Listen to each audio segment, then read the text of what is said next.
it is time to get up with Big Ben, who was told to shut up by his star former receiver. This thing has taken an ugly turn. We'll tell you what it means right off the top. Plus, Gronk, emotional and moving on, but maybe not for good. We'll give you one reason to believe he'll be back before the end of the year. That's 5 minutes away. And he's got the contract. Now he's got to change his ways. We'll tell you the only way Wentz will lead the Eagles back to the promised land as we get up with you, starting right now. And we are jam-packed this morning and so glad you've chosen to get up with us on ESPN. Keyshawn is back for the first time in a while. Danny is back with us today, Bobby, and the one and only Paul Feinbaum. We're going to give him the final word on a bunch of things today against our better judgment. Exactly. So we will be jam-packed all day, and it starts with this. Antonio Brown. More drama. What a surprise. But for once, it has nothing to do with his helmet.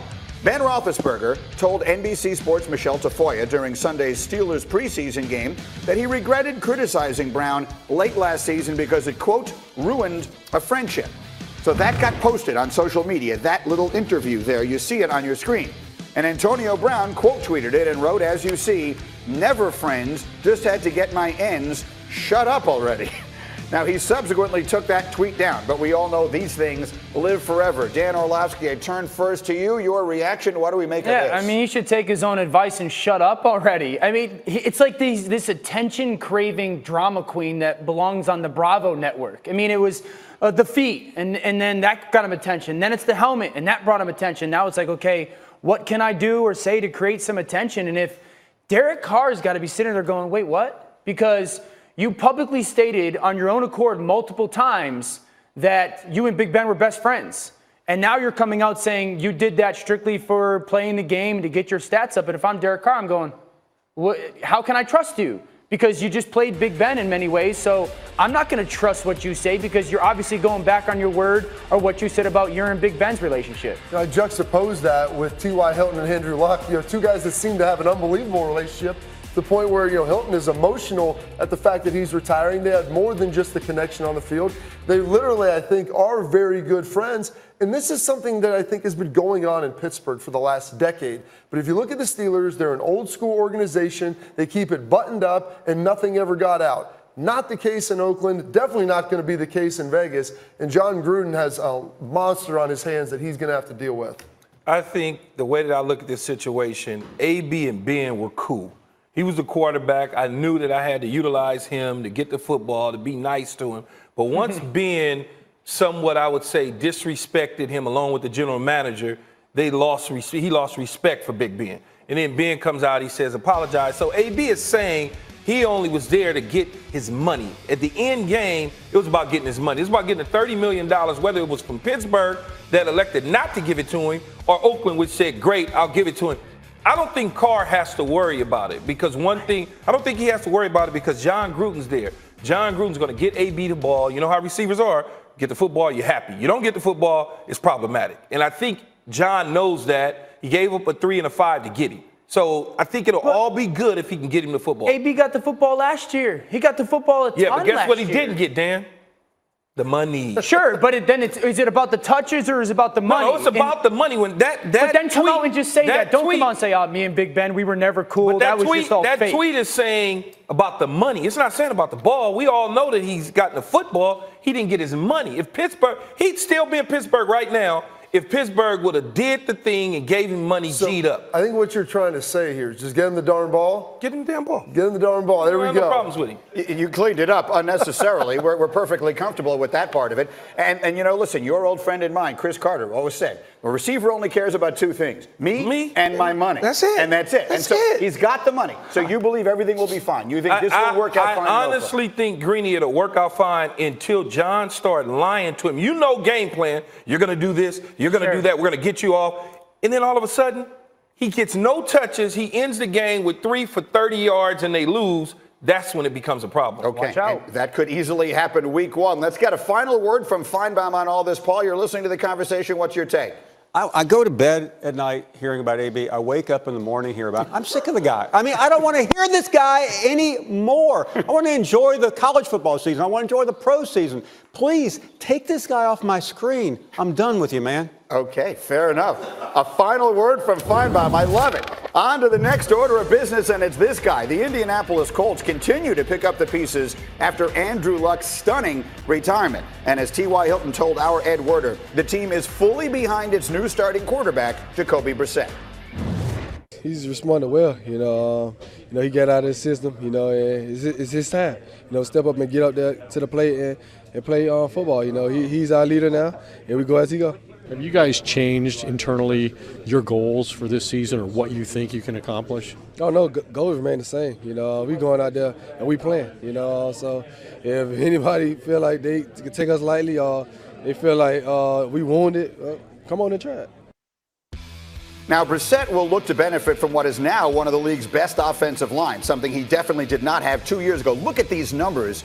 2 years ago, the Colts allowed 52 sacks, and then they spun a complete 180 last year, allowed just 18, which was the fewest in the league. So there's no question Jacoby Brissett is set up to succeed in a way that he was not 2 years ago. I haven't had a chance to talk to you about this. What do you think Jacoby Brissett can accomplish with this team this season? I think it's a playoff team still. I think you look at Jacoby Brissett, you look at his skill set. He can run. He certainly can make all the throws all the way back from NC State to the New England Patriots. The games that he played in New England, you saw he had success. That's one of the reasons why Indianapolis went out to get him. Didn't have success like you mentioned in 2017. He only had one guy, T.Y. Hilton. They go out and they get Devin Funchess, not for him, but for Andrew Luck. They could still run the football. Offensive line retooled.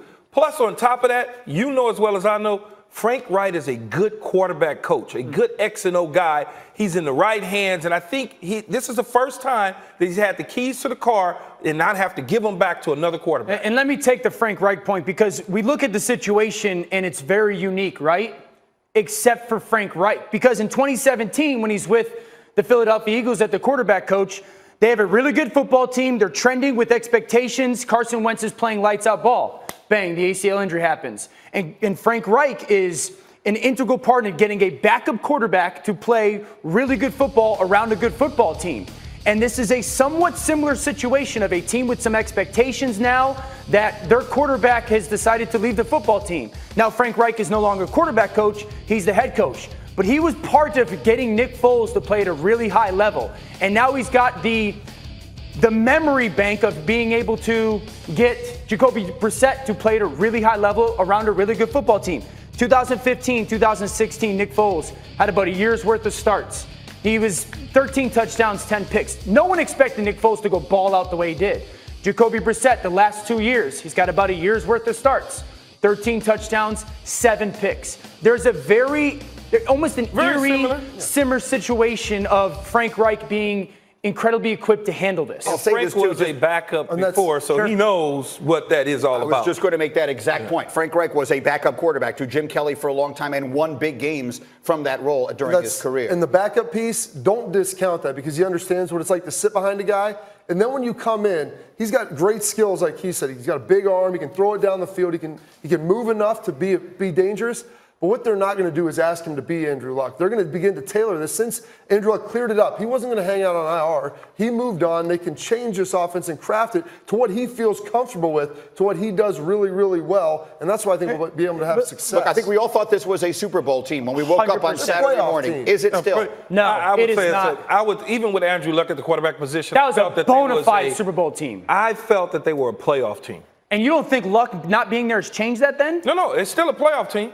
So they were a playoff team with Luck and a playoff team without. I don't think they were a Super Bowl team with Andrew Luck. I don't think they were beating New England, and I don't think they were beating Kansas City, but they were right underneath those guys. All right, let's get a final word from Feinbaum. Once again, Paul, what do you think? I don't want to sound like the guy at the end of the bar at 8 o'clock in the morning, but I need a drink. I need a drink to consume all this conversation about the Colts. The Colts weren't going to win the Super Bowl anyway. They weren't going to get to the Super Bowl anyway. Oh, what has Andrew Luck done other than be a great quarterback and get hurt? I'm sorry that he's gone.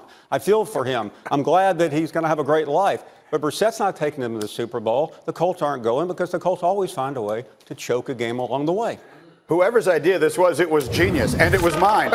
Okay, next, just like Andrew Luck, Rob Gronkowski, 29 years old when he retired from the NFL in March due to the physical and emotional toll from years of injuries. And speaking at an event yesterday, Gronk became very emotional when describing his decision to retire, but did leave the door open for a return.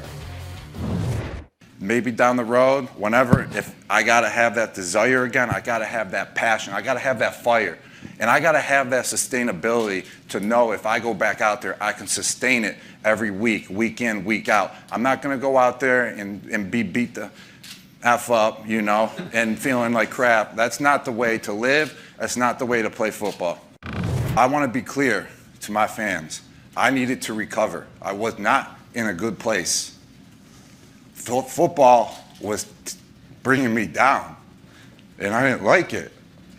And I was losing that joy in life, like the joy. I'm sorry right now, but oh, dang, I really was, and I was fighting through it. And I knew what I signed up for, and I knew what I was fighting through. And I knew I just have to fix myself. It's extraordinary to see a person who is the way he is being that emotionally honest. And I will tell you, we're going to change up what we had planned to do here, because we had a whole conversation planned about whether or not Rob Gronkowski would come back. And then, Dan, you and I did SportsCenter together before the show, and you completely changed that up with something you told me you expect to happen. Yeah, I'd be more surprised if Andrew Luck didn't come back than if he did. You know, if you look at the beating that Andrew Luck took in his career, a lot of it was before the quarterback rules have been changed and how much quarterbacks are allowed to be hit and what's a personal foul and whatnot. And I really believe that Andrew Luck is going to sit back and have a year off. Remember, Andrew Luck has not had this time off since he was 8, since he started playing football. So he's going to have a year off of sitting there. His body's going to feel refreshed, and he's going to watch the quarterbacks play and go, wow, we really don't get hit that much anymore. Certainly not the way I used to get hit 4, 5, 6 years ago.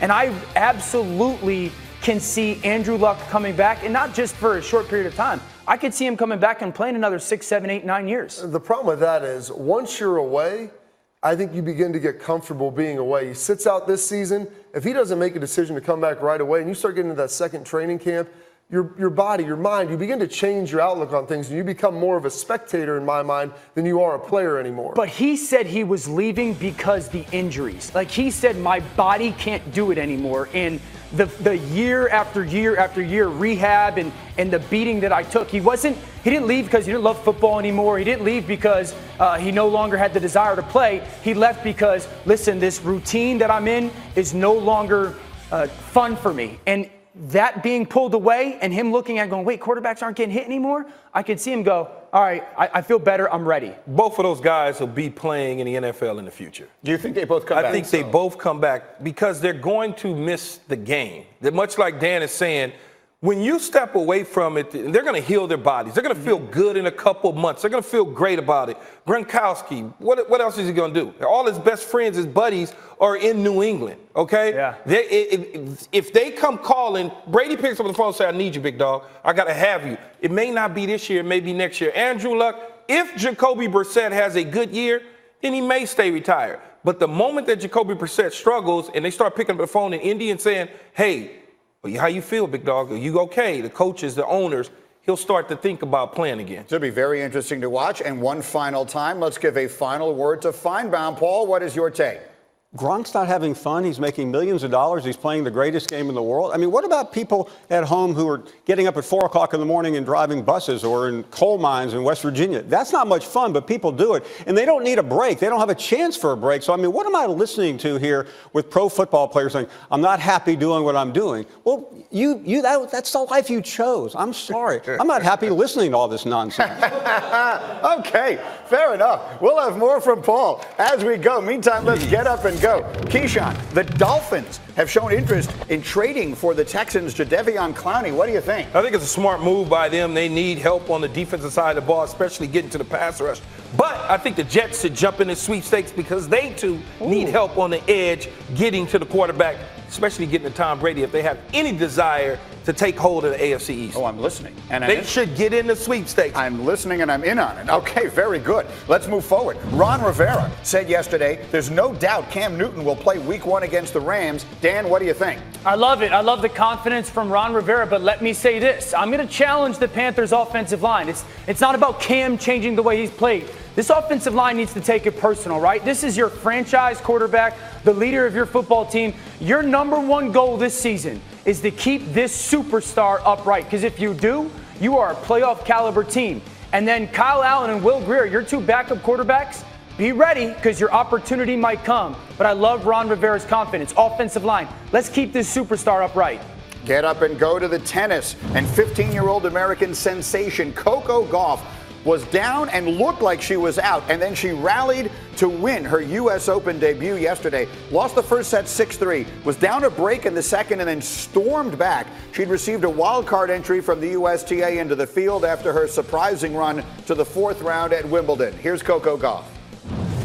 After the first set, I was like, I kind of have to reset and just stop thinking about what will happen after the match and just think about what I need to do to win the second set. Honestly, I just wanted to win so bad, and I was trying to really dig deep, and I was like, you got to make her play because, I mean, she's not going to hand it to you. So we had a couple long rallies, and then I got some winners there, here and there. So honestly, I mean, I really don't remember the match too well because everything's still a blur. What a wonderful story this was at Wimbledon, and maybe it will continue here. And looking ahead, she will play unseeded Tamea Babos in the second round and then could face number 1 seed Naomi Osaka in the third round. Gauff is 40-1 to win.